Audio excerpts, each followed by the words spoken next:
So do I want to always be a lawyer? I don't know if I'll be a practicing lawyer, but I love being able to work with people and field calls. I mean, I'm a personal injury lawyer now, but I'm helping people do all sorts of things in the same practice. It's not personal injury work, but I do some general counsel work for clients because I like to, when people have a problem, I either want to be able to help them myself or make sure I can put them in the right hands. So at a minimum, they can say, that guy Lee, he didn't help me, but he gave me the guy that did. That was helpful. That's always helpful. Yeah. This is a people business.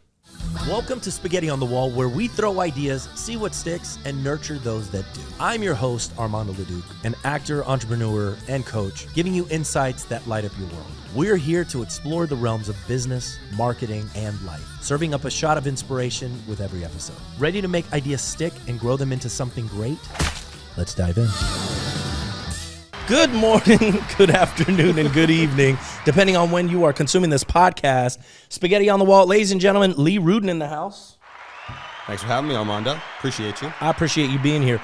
I don't play the guitar. I wish I did, but I found that in the quarter when I was shooting my movie Bourbon Whiz. It's The Wizard of Oz meets Bourbon Street. Love that. It's ridiculous. Love that. And so I had everybody that was in the cast sign it. I was going to say to you, it's got signatures on it. So if you found it in the quarter from somebody hawking it, it could be worth something. Could be. I don't think it is. Right, I mean, it's worth something to me. Right. Because it's, it has all my friends' signatures on it and stuff. Love it. Yeah, it's cool. Love it. So Lee Rudin, personal injury attorney.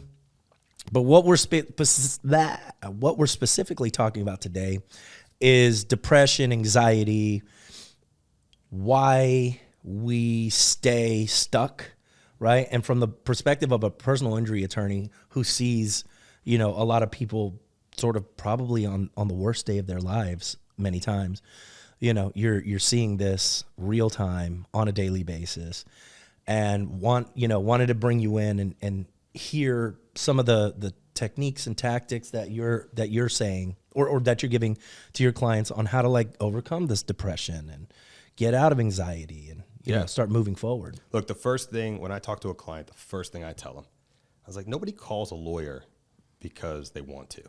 Right. Very, very rare, right? Maybe you have a piece of intellectual property, right? You want to copyright something. Oh, cool. You're excited about it. You call a lawyer. Maybe you're thinking about your last days and you want to set your family up, so you write a will. You're proactive about calling a lawyer. Most people are reactive, and in my world, they're reactive because their hair's on fire, right? Hurricane Ida just hit. They've got all these problems. The insurance company is jerking them around. They come to me. They've tried everything. They come to me. They're on their way to work. They just got rear-ended. Now they don't know what they're going to do. That's a new car, or it's their only car, right? They're hurting. They've never done this before. They got to do what? Call the insurance company, call theirs, call the others. What do they do? What do? We try to unburden them. Now, that's day one. Let's talk about day 5, day 10, day 300. It's still going on. Now they're potentially wallowing in this challenging position, and our job is to try to help them through that in a variety of ways without them succumbing to deep depression and the after effects of anxiety and things like that. So how does somebody that doesn't see the light at the end of the tunnel even begin to start moving in you're in the dark, right? So you don't even know what direction to be heading into. Right. So I was talking to someone the other day and I said, one of the things that we try to do with our clients, I came up with a cute little acronym for the RUDE, right? But the first thing we need to do is figure out what's your problem, right? So I think the letter was R for research, right? So I need to talk to you. I need to understand, all right, what's really at issue? Now, when I explain to insurance companies, I say, guys, you need to understand the worst parts of my job. The worst parts of my job are explaining to the client on the front end how we're going to navigate their vehicle issue, right? If they got in a car accident, not having a car, if you don't have the money to just go get a rental or have something else available to you, can be the worst thing for someone that maybe works a 9 to 5 and needs their vehicle or transports their kids to and from school or camp. Not having a mode of transportation, especially where we live here, where there's not great public transportation, right, is a game changer, Right? So you guys help people with that? Well, the first thing we do is we try to get on the horn, right? Let's get the insurance company involved. Say, okay, when are you getting this person in a rental? You're clearly at fault. You're going to owe this. Don't give me the song and dance of, oh, we need to investigate. Like, your guy hit my client in the rear. There's no question here. Right. All right. Sometimes I tell the clients, we don't want to wait. Let's go to your insurance company. If you have coverage, let's go run it under your insurance company. They'll do what's called subrogation. That means they'll pay for your vehicle, and they'll go after the person, the insurance company that's at fault. Yes, people don't like to use their own insurance, but that's why you have it. Why do you have it for the worst day? Right. Use it, right? Because trust me, when you come calling, your insurance company ain't going to be there saying, you were such a good soldier for 30 years. Like, right. here's the pot of gold at the end of the rainbow. Like, it ain't going to happen. No matter what the good neighbor and you're in good hands. Like, okay, fair enough. But the point of that is, I'll tell a client, all right, you can't get the insurance company for the other side to move fast enough. You can't get your insurance company. You don't have the coverage. Let's just go rent you a vehicle. We'll get it on the back end. I'm confident enough on the facts of the case that we're going to get you reimbursed for the vehicle. And I know that right now, that is a major issue for you. Let's unburden you. Let's get that resolved. We can resolve it. Let's do it. Let's not talk about it. Let's not wait. Let's act. So that's kind of step one, day one. When I know somebody's got that kind of problem, let's go try to solve it. And the other stuff's going to come later because that's just the nature of this industry. So taking many actions to solve a big ass problem, is key. How do you eat an elephant, Armando? Yeah, one bite at a time. One bite at a time. Have you had elephant? that. Wilson has. Wilson's eaten elephant before. Big elephant fan? Is it? I don't know. That's assault, brother. No, I don't do that. I just love messing with Wilson because he's not on camera, so he can't defend himself. You know what's funny? If you But you didn't can say jump in. anything, they would probably think that he's talking to like the volleyball with the face from Castaway. Yes. You need to get one of those. And that way, like when you I talk should. about Wilson, there's I a should. volleyball. Wilson. Have you seen it? Never seen it, but I've heard it. You should watch Yeah, the movie. you got to watch it You now. gotta watch it. So I like that idea of, many actions to get out of like that big thing. Is inaction also a solution? It can be, right? And I'll say that not on my end, right? Inaction is not a solution on my end. And I think that a lot of lawyers get into problems because they just figure, if I do nothing, this case is going to go its way and we'll get a resolution at the end. But you need to be proactive as the lawyer.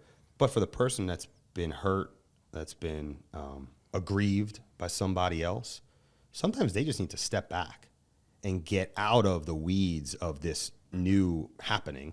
Let somebody else step in for them. So I did a spot for Instagram, social media the other day, and I happened to have a black eye from playing a pickup basketball game. And I said, you know what, I'm going to lean into this thing. I'm going to cut some videos about, taking punches and this and that, but I kind of mean it. Right? Our job is to step in front of the client, let the insurance company bitch and moan at us. Yeah. Let them make phone calls telling us, the client doesn't need to hear that. The client doesn't want to hear that. Our job is to take that weight off their shoulders and let us be the conduit. All right, what are your needs? Let's see how we can solve them. Because again, getting out of that is going to allow you to get back to the things that are important to you, that you were doing, minute one, hour one before the wreck or before the storm, right? And that might be what keeps you mentally, physically, emotionally healthy. You need to be, that's where we want to get you back to. Right. Let me ask you this. I always wondered this about your field. Are there like the really bulldog attorneys that are known in the community as like, those dudes get the money every single time without fail, no exception? There are definitely attorneys like that. I don't know that I can point to one specifically in this community, right? You've got attorneys that like to shout, I'm a bulldog. Right. Right. Well, yeah, totally. Bark Everybody and bite. Yeah. Everybody does. Look, that, right? that's kind of my shtick too. But I do mean it, right? We're going to be tough because that's the way I think you need to get results. I'm always of the mind, you don't get anything you don't ask for. Right. You don't get anything you don't insist on. Sometimes it takes telling the insurance company, hey, this is what I'm going to do. Right? I don't need to take the knife and put it in your back. I'll put it right in the front. Right? This is exactly how I'm going to do it. And you're not in a good spot to be negotiating with me. Okay, we'll file the lawsuit. We'll move on. I I think that, you need to, there are great lawyers. I'm not going to say that there's anybody in this community I'm like, oh, go call that guy. But there's lawyers known throughout the Gulf South nationally where they add value. The lawyer adds value. Do I think I'm one of them? Of course I do. But I don't want to pull a muscle patting myself on the back so hard. But I came from a defense background. I came from a defense background. And so, I had the conversation with buddies of mine. They asked me the other day at lunch, they said, what do you think of the clown video, the sheep video? Like, do you think it's destroying your reputation? I was like, what clown video? What sheep video? Oh, he doesn't follow me on social media. He asked me to come on here, and he's not liking my content. I didn't know that. Did you see it?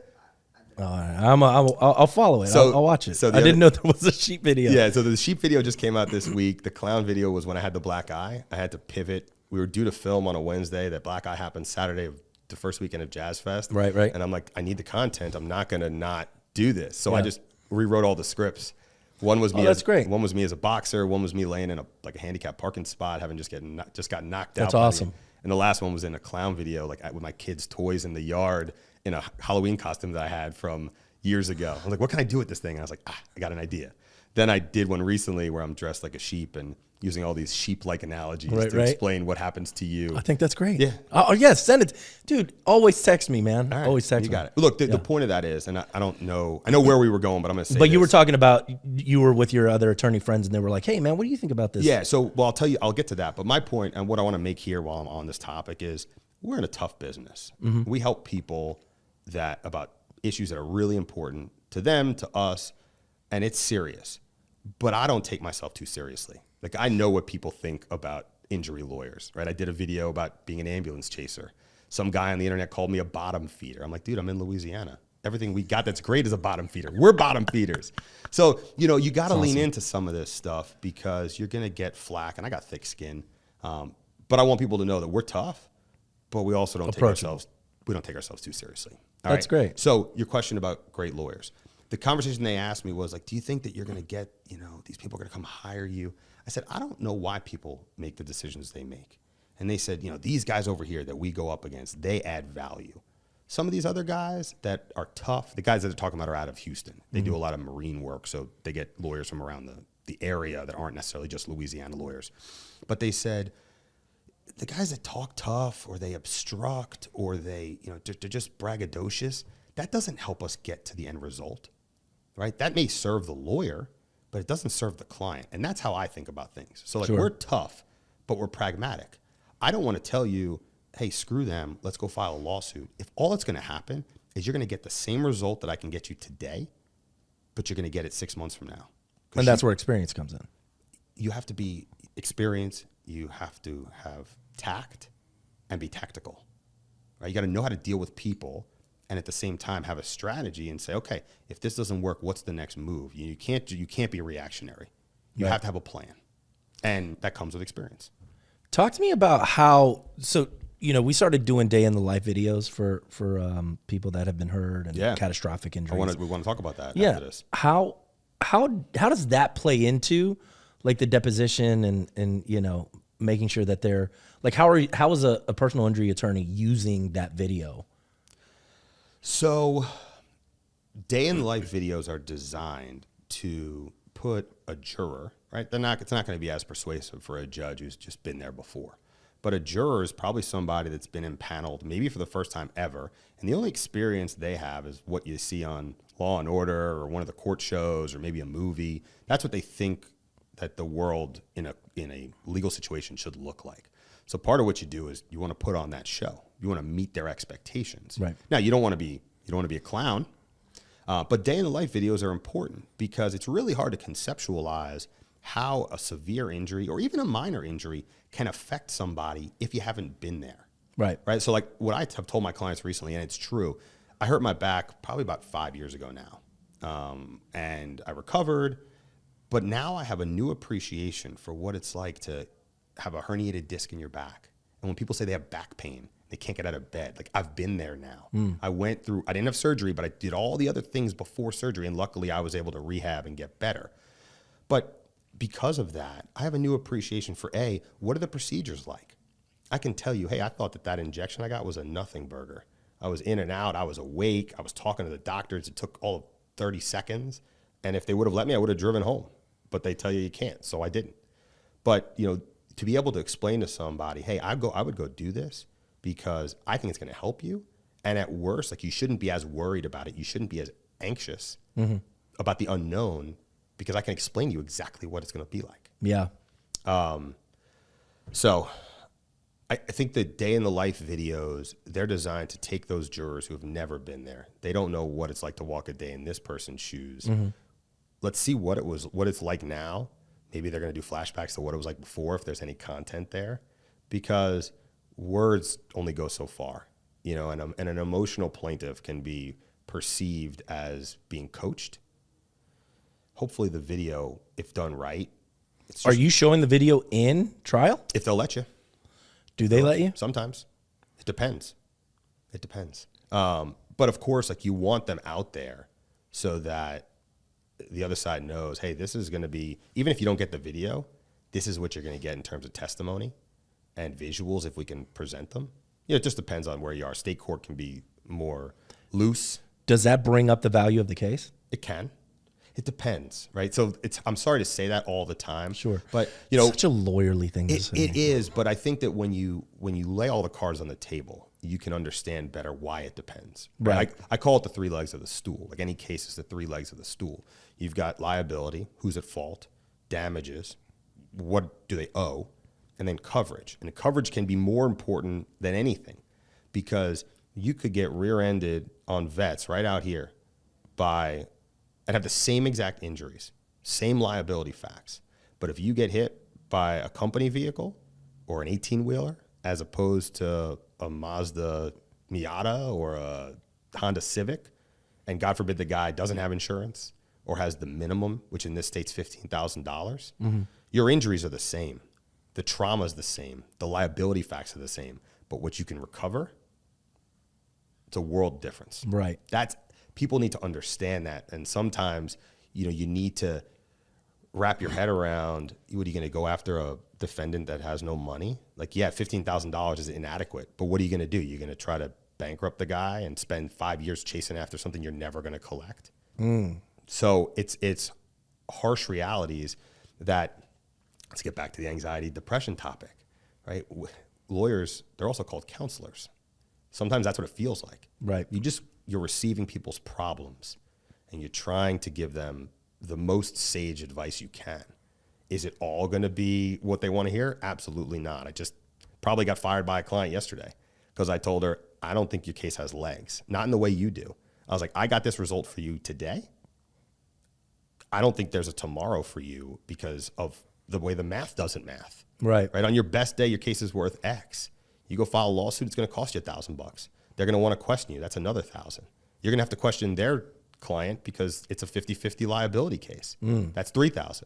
Now just figure out, when you take out costs and fees, if you don't hit a home run, we're exactly where we are today. Yeah. I take the money and run. I said, here, take your entire file, take a look at it, bring it to somebody else. If I'm crazy, I'll help your lawyer however they want. I'll give them all the information I have. Of course, I owe that to you anyway. But I want the best result for you. We've worked together for years. Right. I want your success and my success are aligned. I just need to tell you when I think you're throwing good money after bad or good time after bad. That's my obligation to you too. You think you're always going to be an attorney? I can't imagine I'm not. The one thing I love about it, and I think when people have asked me, like, why'd you become a lawyer? When I really distill it down, I like being able to help people. And I like having information that they can't otherwise get themselves, right? And then that comes with, of course, being a lawyer. It comes with some of our training too. So there's the experience component. But the one thing law school does teach you, right? It doesn't teach you a lot about being a lawyer, but it teaches you how to think analytically, how to read carefully. I won a case years ago. I was on the defense side. I won a case. It was a commercial dispute, so it was business on business, because the contract had the word the or the and not a. And I said, Judge, like, it says the, which means one thing. A could mean a multitude of things. I said, they wrote that contract. That's what that means. It has to refer to this thing. Judge is like, I agree. I went and, we grabbed Webster's and like all the grammatical and how to write books. Wow. You weren't citing legal cases. You're talking about like what do words mean? So you have to be very careful about the things you do in order to make those kinds of arguments. You can't be painting with broad brushes all the time. You got to get down in the weeds and the minutia sometimes. So do I want to always be a lawyer? I don't know if I'll be a practicing lawyer, but I love being able to work with people and field calls. I mean, I'm a personal injury lawyer now, but I'm helping people do all sorts of things in the same practice. It's not personal injury work, but I do some general counsel work for clients because I like to, when people have a problem, I either want to be able to help them myself or make sure I can put them in the right hands. So at a minimum, they can say, that guy Lee, he didn't help me, but he gave me the guy that did. That was helpful. That's always helpful. Yeah. This is a people business. Yeah, man. So anxiety, depression, when you're in it, have you ever suffered from anxiety? I have not, depression? fortunately. Yeah. No, I've not. It's pretty interesting, man, because it's like it's this feeling. I feel like the things that I've been able to overcome in terms of depression is like really feeding my mind, motivational books, reading, listening to the greats, Success Leaves Clues, all of that stuff, right? Yeah. But I feel like sometimes people may get comfortable with that feeling, of depression and like revel in it. I'm a massive Bruce Springsteen fan. Are you? I am. Yeah. There's so many attorneys that love Bruce Springsteen. I'm also from New Jersey. Yeah. Like it kind of just fits. Yeah. But he's experienced that his whole life. And so I've read his book and I listened to him talk and he talks about exactly what you're saying. If you either get stuck in it or you get somebody that can watch your signs and get you out of it. Right. But his career, the gaps in certain writing or the type of writing was all driven by his mental health. And then you think back, how many great artists, music, movies, TV, you read about them or you hear stories and you're like, oh, okay, that guy he had some mental health issues. And this was his relief. Yeah. His release. Right? It was like through the writing or through the art. I think about Game of Thrones. And did you see it? Yeah. I haven't watched any of the spinoffs yet. No, I haven't seen the spinoffs either yet. Too busy. I've not been watching TV. Yeah. But it was, wasn't that during COVID, Game of Thrones? Some of it. Some of it, right? Yeah, I mean, it was before that too. Yeah. But I think the ending was all during COVID. Yeah. It's like pretty captive audience. Not bad, right? Yeah. HBO. Nailed that one. Yeah. It was great. But like, I think about the writer and I'm like, what were you thinking, man? And, where's this coming from? My brother went on a trip to Croatia. It was like part of the trip. And they went to all the Game of Thrones sites. Yeah. Because some of the scenes, where she's Croatia's like walking. amazing. Yeah. And when she's walking down the steps and they're. Oh, yeah. Shame, right? And he's like, dude, it's gorgeous. It's awesome. But amazing, like to be in that world where you're like scoping out scenes and you're like, all right, what's the grandest, most, looks like a castle place that still exists. And it's very cool. Have you been to Rome? No. I've been elsewhere in Italy, but not Rome. Rome is just, it's like that. It's like majestic. It's like, wait, what? Did y'all build this for a movie? Like, that's what it feels like. Yeah. Well, I studied history. That was my undergrad major. I knew I was going to go to law school. Right? So kind of your question about being a lawyer, et cetera. I knew I was going to go to law school. So I went to Tulane and I said, I'm going to be a history major because I like it. And I know it's just a means to the next step. And I was fascinated by the old stuff and how we got, some of the strategy of war and things like that.